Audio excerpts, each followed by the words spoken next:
तुम्हाला? मग त्याला ठेचायचंच काम चालू आहे, त्याला सोडलेला नाहीये. तुमचा प्रश्न चुकीचा आहे. इथे महिला आणि मुलींवरती होणाऱ्या अत्याचाराला कोणी पण असू दे, किती मोठा असू दे, किती लहान असू दे, त्याला सोडलं जाणार नाही. हे मुख्यमंत्र्यांनी त्याच्या कृतीतून दाखवले. तुम्हाला कधी कळलं अशोक खराते काम करतोय? टीव्हीवर बघितलं ना. त्याच्या आधी 3 महिने काम चालू होतं. एखाद्याला पकडणं सोपं असतं. मी हे तुम्हाला सांगते, आमच्याकडे आल्या नव्हत्या.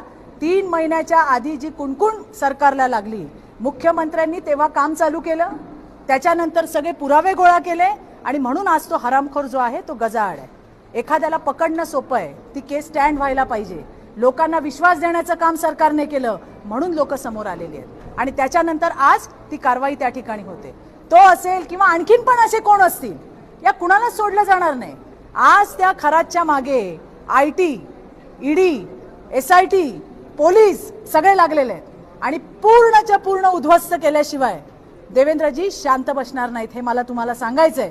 असे अधिक खरात असतील आणखीन कुणी, तुमच्याही माध्यमातून माझ्या सगळ्या माय माऊलींना मला सांगायचंय, असं जर कोण तुम्हाला प्रताडित केलं असेल, तुमचा गैरफायदा घेतला असेल, तर तुम्ही प्लीज पुढे या, पोलीस स्टेशनला या, तक्रार करा.